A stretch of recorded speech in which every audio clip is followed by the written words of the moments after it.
ఏమైందో ఓ పోషాక్క, ఏమైందో ఏమో గట్ల పిలిచినవేందో ఒక్కసారి. అగో లచ్చిన్నావే వీడు మాటలు ఎట్లా మాట్లాడుతాడో నన్ను. చింతపండెంత అని అడిగిన గంతే. అగో ఏమన్నాడే మరి నిన్ను? అయ్యో అయ్యో నా నోటితో ఎట్లా చెప్పానే ఆ మాట నీకు. ఆగు ఆగు ఆగు ఓ పోషాక్క, నువ్వు ఏడవగ్గా నాగు. ఏమన్నాడో నేను అడుగుతా ఆగు. ఓ చింతపండయ్య, ఏమన్నావు మా పోషవని? ఏమన్నావు నువ్వు?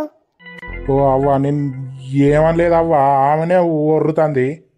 ఓ పోషవ్వా, నువ్వన్న చెప్పు రాదే, ఏమన్నాడు చెప్తలేడు. నా నోరుతోని ఎట్లా చెప్పానే చెల్లే, నేను వానికి ఎట్లా కనబడ్డనే చెల్లే, వాడు నన్ను అంత మాట అంటాడానే చెల్లే. నేను ఏమనలేదు, వాళ్ళు ఏమో గంతగానో లొల్లి పెడతారు. అగో అగో ఆగే ఓ పోషవ్వా ఆగే, వాడు ఏమన్నాడో చెప్పే. ఏమన్నాడే? నేను చింతపండు ఎంతకిస్తావు అని అడిగిన గంతే, నన్ను అనరాని మా. ఫుల్ వీడియో అప్లోడ్ చేసిన, వెళ్ళి చూడండి, మస్తు ఉంటది.